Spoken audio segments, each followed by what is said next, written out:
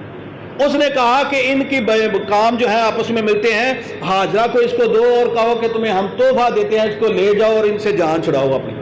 وہ آپ جناب لے کے گئے، اور حضرت حاجرہ جو ہیں ان کے ساتھ پھر ایک عرصے کے بعد حضرت سارہ نے خود نکاح کروایا تھا، کہا کہ میں چونکہ میری اولاد نہیں تو ان سے حضرت حاجرہ سے نکاح کروایا، اور اس کے بعد حضرت اسماعیل علیہ السلام کی ولادت، اور پھر مکہ شریف کے چھوڑ کر انشاءاللہ یہاں سے آئندہ جمعۃ المبارک کو بات کو شروع کیا جائے گا۔